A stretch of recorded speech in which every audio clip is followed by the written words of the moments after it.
Olá, meus amigos internautas do podcast Café com Antônio Marcos. Eu estou aqui hoje em Eunápolis, ao lado de Valvi Vieira, consultor, e eu estou para ter essa conversa com o Valvi. Valvi, que é uma pessoa muito conhecida em Eunápolis, que quem não conhecer Valvi em Eunápolis, bom sujeito não é.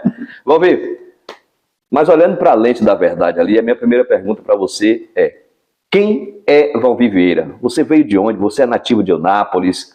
Quem é você? Um breve resumo da sua história aqui na cidade de Eunápolis. Bom dia a todos, bom dia, Antônio. Obrigado pelo convite.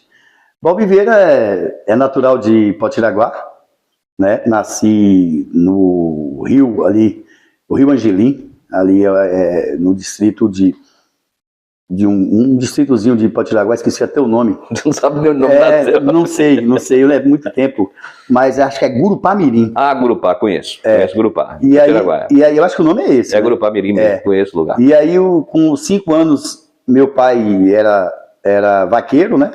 Gerenciava fazendas, e com 5 anos quando eu tinha 5 anos, meu pai foi deslocado para morar numa fazenda entre Salto da Divisa e Jordânia.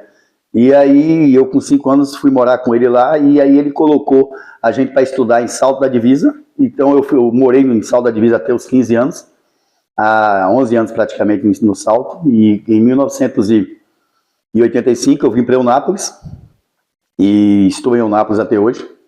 Chegou aqui em 85, pouco antes da emancipação, 3 anos antes. Sim. O prefeito ainda era Arnaldo Guerrieri, existia aquela divisão ainda de Cabral e Porto Seguro e Eunápolis. Limítrofe era a Avenida Porto Seguro, uma parte de Porto Seguro e outra parte de Cabral.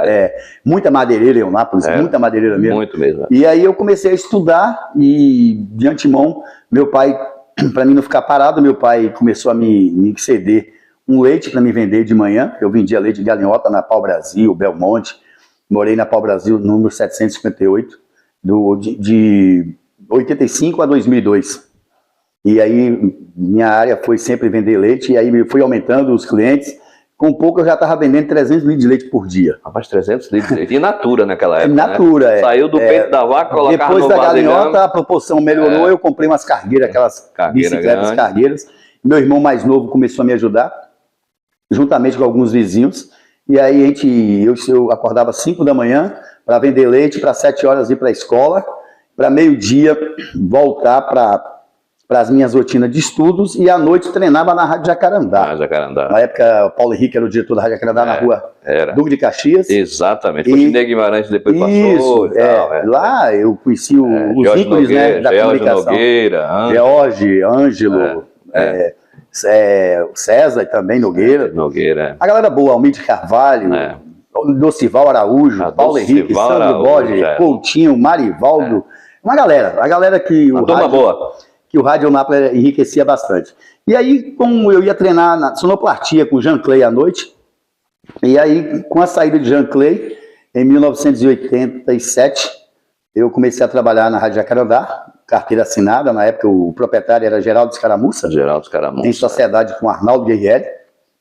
Paulo Henrique era o diretor, me fez o convite, eu aceitei, trabalhei até 89 na Rádio Jacarandá, e aí eu recebi o convite do grupo que tinha no momento, naquela época, criado uma rádio FM Eunápolis, com codinome Mundaí FM. Joga Rosa. Uma frequência da Band 96,3. Aí comecei operando de madrugada e vendia comercial durante o dia.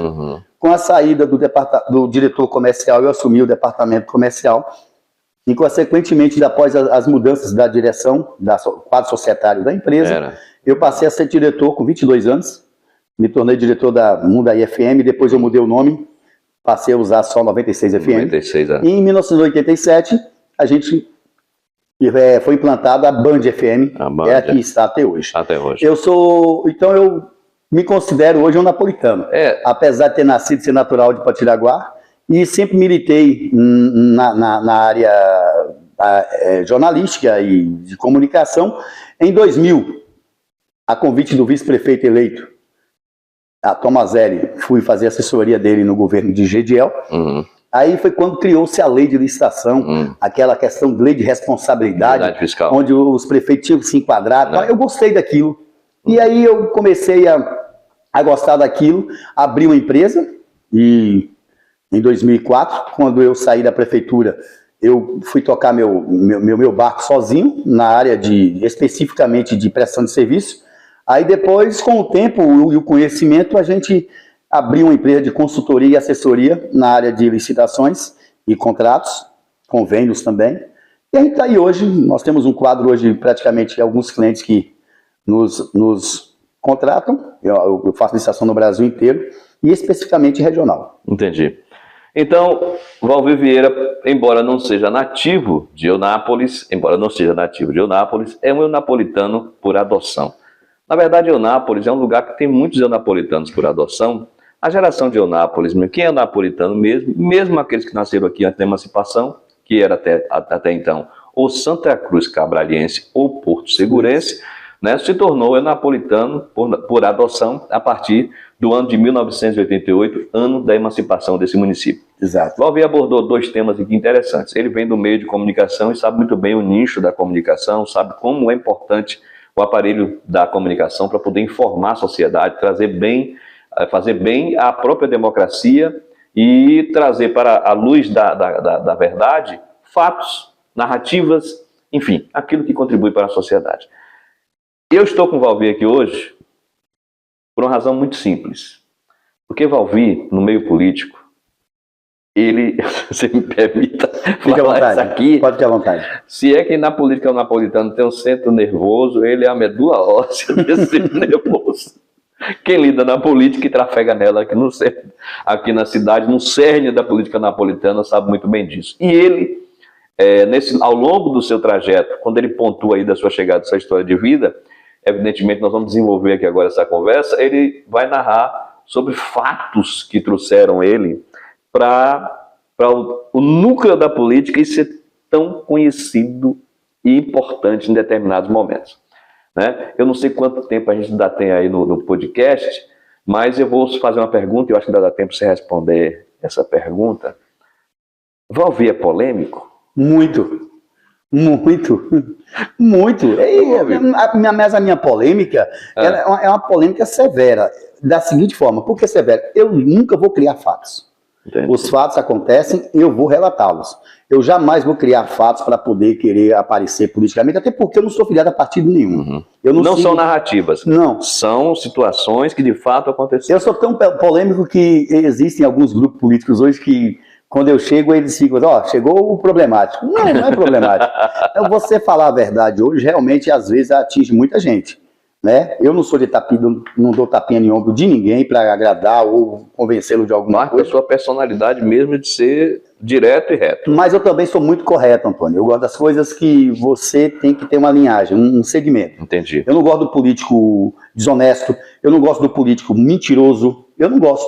Porque quem paga no final é quem mais precisa. Exatamente. Por esse ato de irresponsabilidade, ato de corrupção. Quem sofre é o povo lá da ponta, que está precisando que nada chega. Deixa eu te falar uma coisa, não existe café com Antônio Marcos se a gente não tomar uma boa dose de café. Eu vou me servir, vou servir também a você, eu vou nos servir aqui, e enquanto eu sirvo aqui, o melhor café da região, café com Antônio Marcos, você vai beber e vai ver como ele é revelador. Vou ter o prazer de tomar hoje. Valvir, deixa eu te perguntar uma coisa e você vai bicar o café para me responder. Você sabe que no mundo da política existe uma pressão que às vezes é para beneficiar A ou B. Sim. Eu vou começar pelo episódio mais recente, onde você esteve envolvido. Não sei se você, internauta, sabe, mas Valvir Vieira, à época de uma denúncia sobre o São João se encontra com o Pedrão da edição 2021. Sim. Né, foi levada à Câmara Municipal de Vereadores uma denúncia de... 2022, né? 2022, melhor dizendo. 21 foi a live famosa, a famosa live para ninguém. Então, em 2022, houve um episódio onde você fez uma denúncia na Câmara, foi abraçado, depois terminou tudo, não em pizza, mas em quentão na praça. Em quentão na praça, com os vereadores que até brigaram, subiram e tal, e de repente estava todo mundo reunido num canto lá, fazendo na quadrilha da Cordélia lá, e todo mundo dançando junto. Enquanto você bica aí, nós vamos a um rápido intervalo ali, e você vai me responder, valeu a pena tudo aquilo ou não, logo depois do nosso intervalo.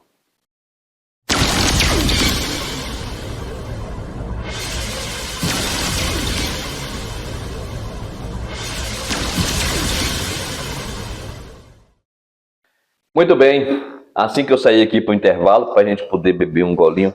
Ô Valvi, toma um golinho desse café, por favor. Se me responder. Tomou o golinho? Tomei. Então vamos lá, vamos ver.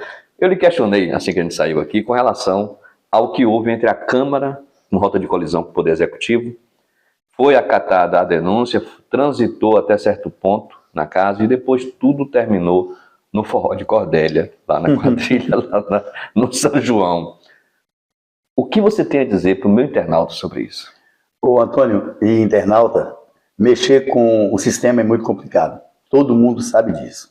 Mas na história de Eunápolis, nunca uma Câmara de Vereadores tinha aceito uma denúncia contra o Poder Legislativo Executivo. Então a gente criou história. Além da Câmara receber a denúncia, ela catou a denúncia e ela apurou a denúncia e iria julgar a denúncia.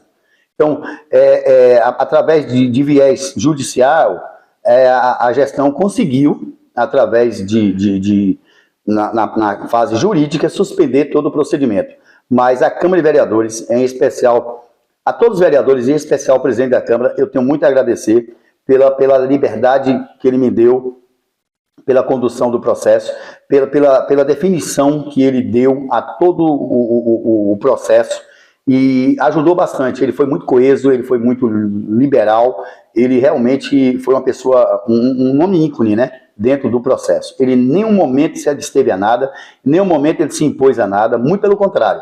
Ele sempre esteve aberto, e se é para apurar, vamos apurar, se é para caçar, nós vamos caçar. Ele sempre foi bem coeso nessa questão. Não ele, mas como o vereador Renato, tive um apoio muito bom, o Fábio Arruda, o Thiago Mota, o Jairo Brasil, o Pedro Queiroz, o Adeilson, o Marcão do Salão, o Gildaí, pessoas que realmente abraçaram a denúncia e viram que a denúncia tinha fundamentação. A prova disso é que o governo, em nenhum momento, criticou a denúncia, disse que os fatos não eram verdadeiros. Em nenhum momento eles disseram que aquilo ali era uma questão política. Entendi. Em nenhum momento eles só bateram, as defesas deles só foi em cima da questão da composição da mesa, da questão da vereadora Arima, esqueci de falar o nome de Arima. Arima também foi uma pessoa muito importante, e o esposo dela nesse procedimento. Então o que acontece? Em cima disso aí que eles conseguiram essas liminares aí, a força do poder, a força dos advogados e tal.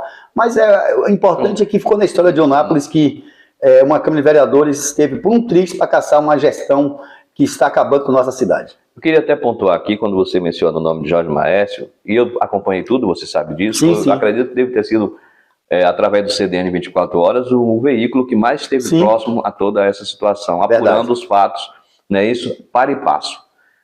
Na época você sempre me consultava, você sempre me procurava. Procurava você, procurava a consultoria jurídica também do CDN, para a gente poder fazer esse aferimento dos fatos, para trazer para a sociedade a verdade que precisa ser dita. E aí há exemplo do que o próprio Valvi está dando para vocês aqui, a noção exata do que houve. Não foi uma falha da Câmara. Não foi. O processo foi tão ridículo, a questão de suspensão, até um juiz da Vara do Trabalho de Eunápolis interferiu no processo. Teve uma intromissão.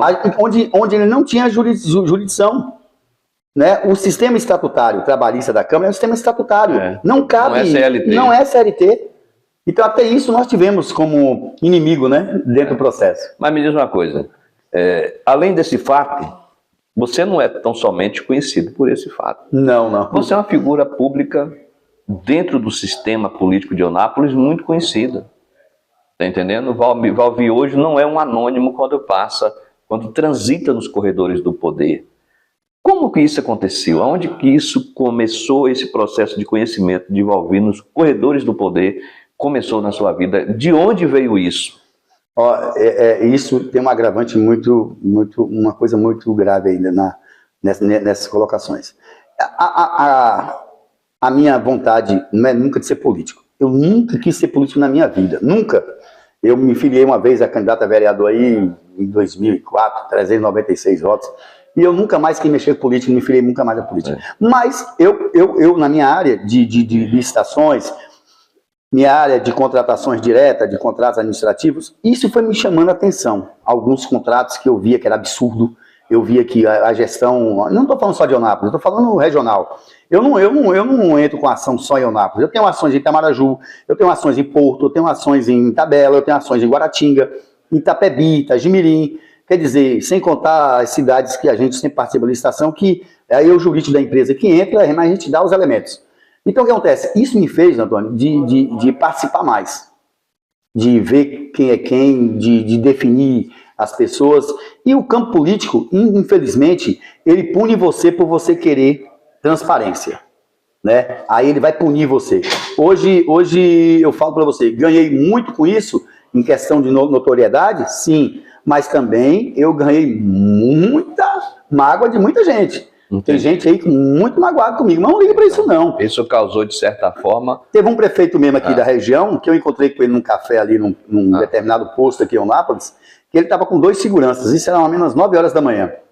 Aí ele chegou e falou assim, rapaz, como é que você faz um negócio desse comigo, rapaz? Eu tô indo para federal agora, dar um depoimento por sua culpa, e não sei o que, eu tenho uma filha para criar. Eu falei, olha, é só você não errar, irmão. Entendi. Se você erra, então você está propício a responder judicialmente seus atos.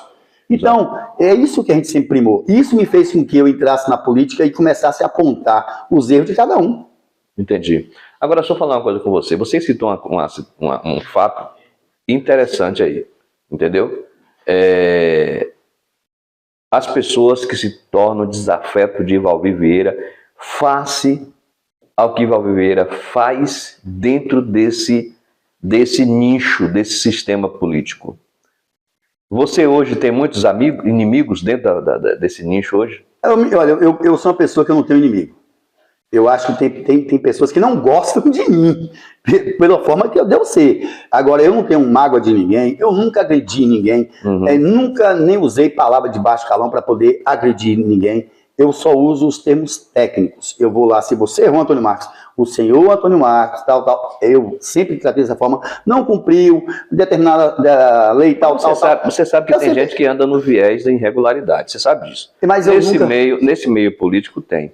E quando chega alguém pontuando, olha, tal, nem todo mundo quer entender que o seu papel ali está sendo de um agente do bem. Não é a pessoa que está corroborando com a sociedade. Exato. Né? E como é que você... Esse cara vai ficar o diabo ao ouvir. Você pode até não saber, mas eu quero te anunciar que deve ter medo. Eu não tenho falsidade com ninguém. Eu sempre cumprimento todo mundo. Se alguém me cumprimenta, mesmo assim, forçadamente, eu não sei, né?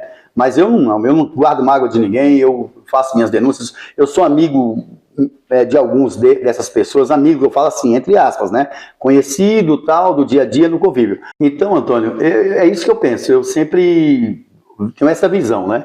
As pessoas podem me julgarem de uma forma diferente, mas a minha posição sempre vai ser essa. Quem quiser gostar de mim vai gostar do jeito que eu sou. Eu vou continuar fazendo isso, né? Mesmo correndo os riscos que eu sei que eu estou correndo. Mas eu não vou parar. Pode ter certeza, errou, eu vou fiscalizar e vou denunciar. Deixa eu te falar uma coisa aqui também, Valvir. Você conhece a história política de Eunápolis desde a emancipação até os dias atuais. Sim. Você conhece como é que foi o modus operandi?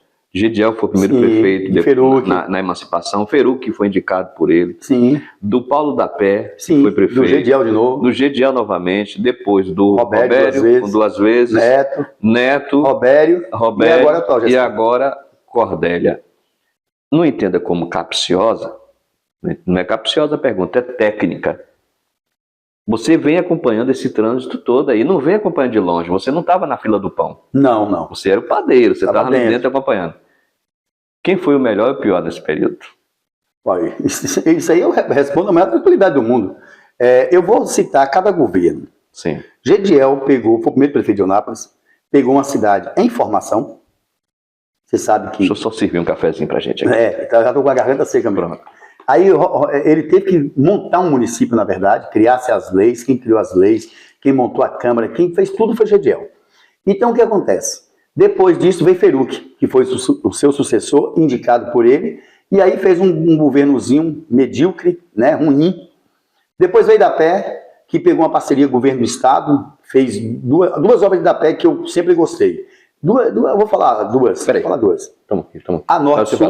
Não, peraí, para você falar. A Rua Norte Sul, que foi um convênio com o governo do estado.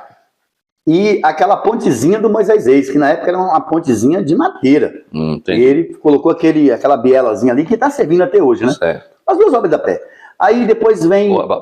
Só duas obras. Foi as duas obras com a ponte da pé, são as duas obras.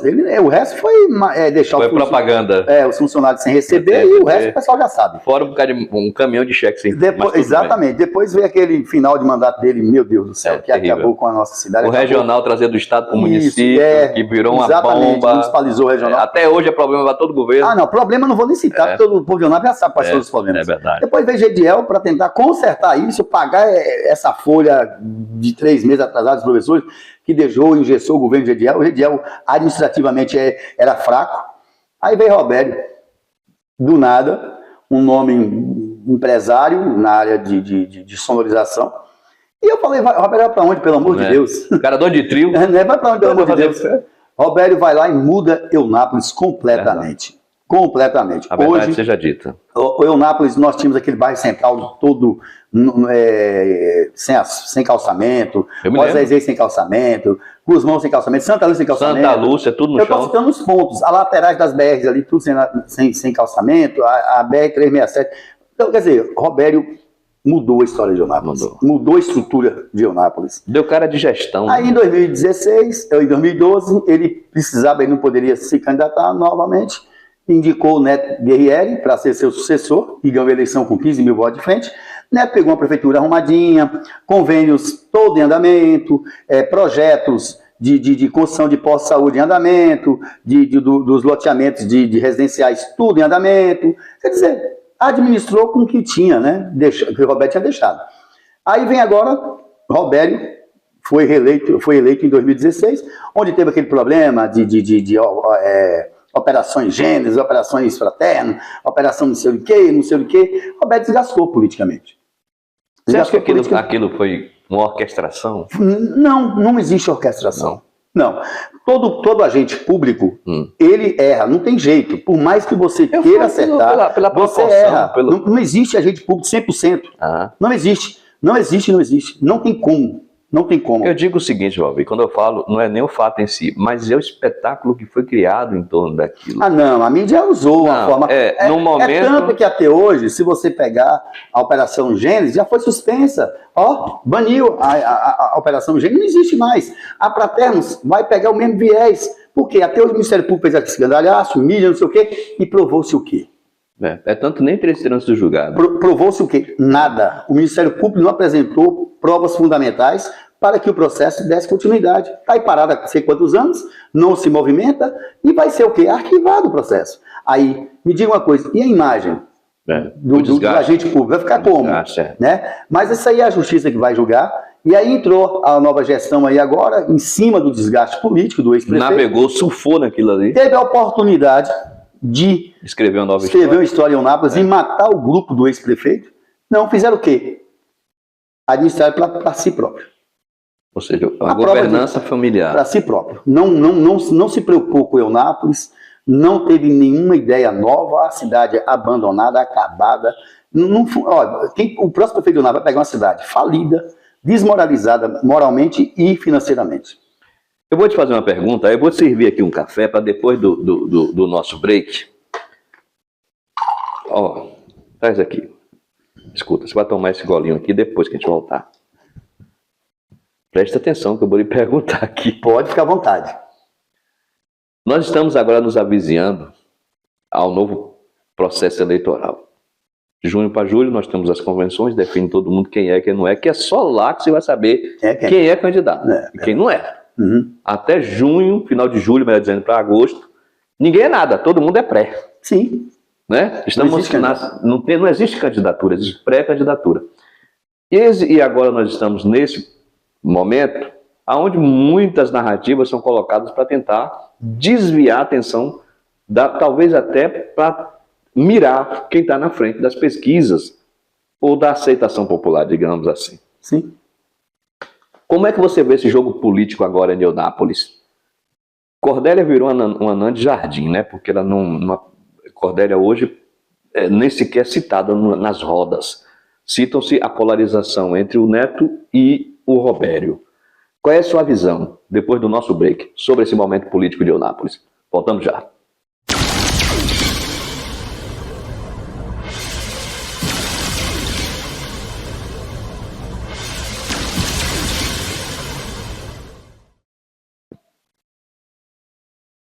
Muito bem, voltamos do nosso break. Esse é o último quadro, Valvi. E eu deixei a pergunta aqui na nuvem. A polêmica, né?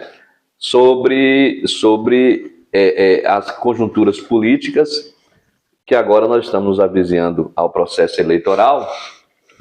E temos aí várias narrativas, né? Temos aí alguém arrotando vantagem, achando que pode vencer todo mundo, porque o grupo houve uma determinada coalizão, alguém que acha que em face disso vai construir um novo cenário, existe quem está na liderança da opinião popular, existe quem tem vantagem diante de qualquer cenário.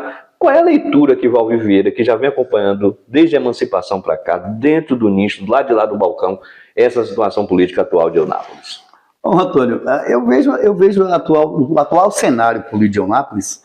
Eu vou voltar em 2020, né? Onde formou-se uma colisão aí de várias lideranças políticas, né? E se apegando ao desgaste do ex-prefeito. E aí criaram esse grupo aí e elegeram essa atual gestão. Então a leitura é fácil.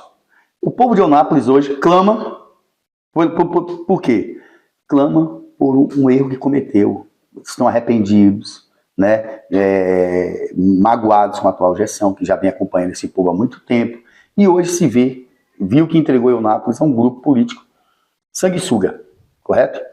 E o atual cenário hoje é igual.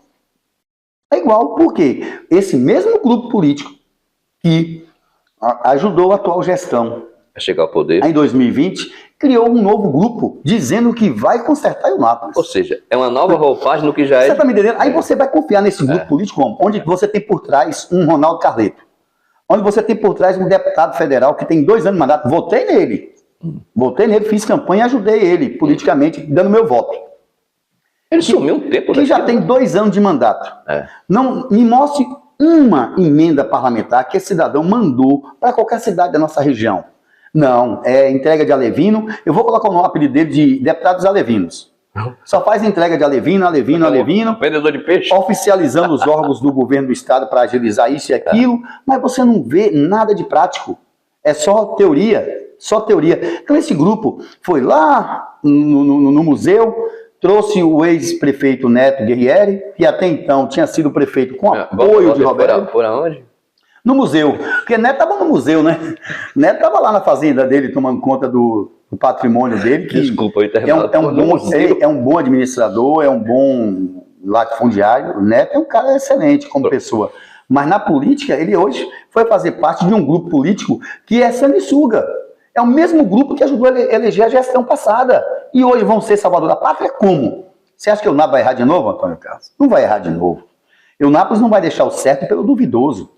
Robério já provou quem é ele em Eunápolis. Ele já provou nos 3 mandatos dele. Na sua trajetória política, o que ele fez nessa cidade foi transformar essa cidade. Então o povo, meu irmão, não é chacota para um grupo político dos Carletos chegar aqui, lançar um nome faltando 5 meses para a eleição e achar que o povo de Eunápolis vai cair na mesma ladainha, na mesma carochinha, conversinha de papai e mamãe. É interessante a gente abordar que esse grupo político que está montado aí, onde Neto é o candidato a prefeito, é o mesmo grupo político que elegeu Cordélia. Os personagens são os mesmos. Os mesmos. Vou citar nomes aqui: Ramos Filho, Ronaldo por trás de tudo, Neto, Ronaldo Carleto, Júnior da Pé. Sim. Júnior da Pé fez aquela coalizão. Então não tem nada de diferente. E quero dizer mais um dado aqui, que quem está migrando, dizendo que está abandonando o barco da Cordélia lá, está indo para eles, que é o caso de Vavá da farmácia. Jurandir Leite. Me parece que a irmã da prefeita também. Sim. Seria muita coincidência, né? E voltando ao assunto aqui, e o grupo, que eu falo o grupo dos laranjas, eu sempre cito assim, não é questão de ser pessoas que estão lá ocupando espaço, não é deles não é pela cor, os laranjas, é a cor do partido. O grupo dos laranjas, eles estão criando narrativas na sociedade, dizendo que o ex-gestor não vai conseguir a tal certidão para se tornar elegível. O ex-gestor, ele tem hoje umas multas eleitorais e tem um processo de improbidade, que esse processo, o TRF1, já extinguiu duas pessoas envolvidas. Dois personagens envolvidos. Então, automaticamente, o ex-gestor também será extinto desse processo. Entendi. Então, aí vai ser candidato, sim. Eles se reuniram uma semana retrasada aí com os candidatos a vereadores e lideranças e mandaram propagar na cidade que o ex-gestor não será candidato. Agora, eu lembro a matéria do Jornal à Tarde hoje, eu vi que, né, cuspiram para cima, parece que pegou na cara dos laranjas, né? Porque o ex-prefeito Neto Guerrieri, ele teve suas contas rejeitadas em 2018 e baseado na lei 64/90, ele ficará 8 anos inelegível. Correto? Eu não estou dizendo aqui que isso pode se concretizar. Claro. Mas ele tem um processo a responder. Por quê? Por decisão do STF, quem tem competência de julgar contas de prefeitos é a Câmara. E se julgou, é 8 anos direto. Não é esse negócio de dor. E ainda mais o dele que tem atos dolosos. Quer dizer, cometeu o crime mesmo sabendo que estava cometendo uma coisa irregular, ilícita. Então ele vai responder sim. Agora, se ele vai ser candidato, aí quem vai determinar é a justiça. Eu não sei.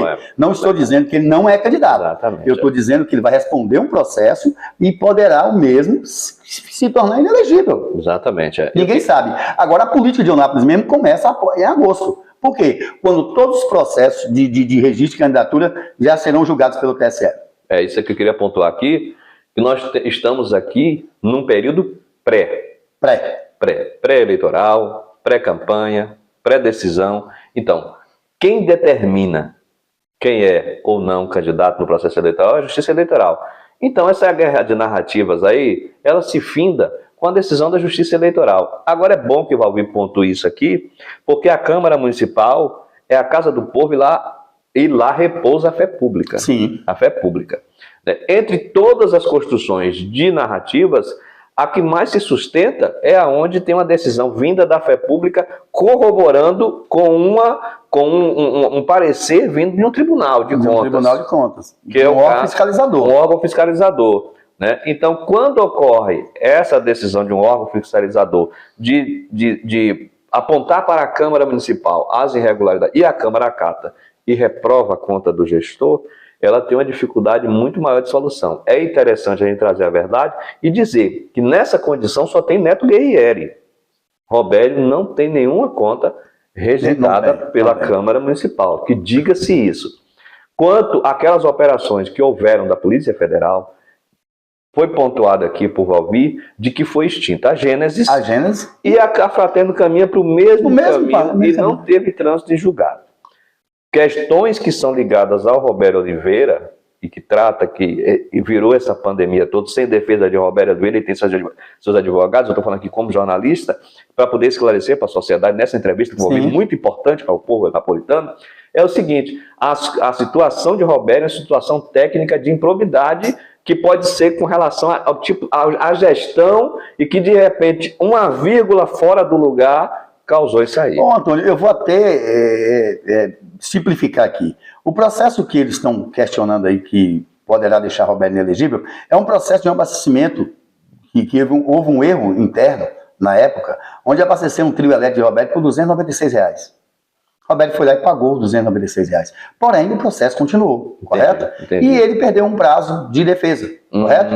Então, administrativamente, ele foi condenado por esse processo de improbidade. Né? Então o que acontece? Isso ocorreu, acho que foi 2009 ou foi 2007, não sei. Exatamente. Então o que acontece? Esse processo tem 3 réus, correto? Tem 3 réus lá, nesse processo. O tal de Rui, e um outro lá, e o ex-prefeito. O Rui já foi extinto o processo. O outro também já foi extinto. O próximo é Robério. Ele vai ser extinto do processo e vai morrer o processo. Entendi. Né? Mas o dono da Bahia, o Ronaldão Carleto, o cavalo de raça que ele sempre fala que ele é, falou e garantiu a Neto Guerrieri que ele vai usar todas as forças para tornar Robério inelegível, manter Robério inelegível. Só que acontece o seguinte, moço, contra a lei, não, você pode ser o que você for, os fatos, as provas, é que irão isentar Robério de todas essas argumentações da oposição. Eu sempre falo uma coisa, eu vou ser mais adiante. Eu falo isso nos grupos de WhatsApp e vou falar aqui para você. Depois que tiver todo mundo registrado, em agosto, quando tiver a primeira pesquisa, quando os Carleto rolarem a primeira pesquisa, eles vão abandonar o barco de Neto Guerrieri, eles vão abandonar o barco dos laranjas. Eles fazem isso em toda a política, onde eles sabem que vão perder, eles deixam todo mundo à deriva. A ver navios. Meus amigos, essa é uma entrevista polêmica, mas necessária. Porque, sem Valvir aqui, nos antenando com relação a essas possibilidades, ele afirma e reafirma aqui que, num caso de um cenário que se sustente os nomes que estão aí, Robério, se vier de fato a candidata à reeleição Cordélia, e se sustentar a candidatura do Neto e também de Marta, que a gente não pode esquecer que é uma candidata a menina do Novo. A menina do Novo. Não é cenário novo. No caso, o novo cenário, o Partido Novo, né? Não é um cenário diferente daquilo que já houvera lá atrás, onde Valvir pontua muito bem colocado aqui, de que haverá um abandono ao candidato do Avante. Né? Ele ficaria, no caso, sozinho, acéfalos, nesse processo todo, porque numa briga direta, com um confronto direto com Roberto Oliveira, haveria, no caso, aí uma dislexia, eu diria assim, política por parte do grupo do Avante, que deixaria Neto caminhar sozinho. Seria isso? Isso. O povo de Eunápolis tem que tomar bastante cuidado com os argumentos, as narrativas que eles estão usando. Essa semana um site caiu na mídia. Você entendeu, né? O nome do site. Caiu na mídia. Esse cidadão, inclusive até mandei para ele, né? Ele publicou a matéria aí dizendo que Larissa Oliveira tinha transferido seu domicílio eleitoral para Eunápolis e para ser a candidata, né? Isso é para poder tirar a atenção das pessoas. É uma verdadeira mentira. Eu mandei para ele, no dia 25, às 16 horas e 5 minutos, uma certidão onde Larissa consta ainda como filiada no PSD em Porto Seguro e como segunda tesoureira do partido lá. Não houve a transferência. Mesmo se houvesse a transferência, presta atenção. Não seria a razão de se publicar. Se ela tivesse transferido para Eunápolis, ela não poderia ser candidata. Por quê? Para você, como ele falou, foi em maio que ela transferiu, né? Então, um exemplo, ela transferiu o título em maio. Ela transferiu em maio. Vamos dizer que o site estivesse correto, a fake news dele fosse correta. Certo. Em maio. Para ela, aí o que acontece? Ela tem que pegar esse título dela de transferência nova e filiar um partido, aqui em Eunápolis.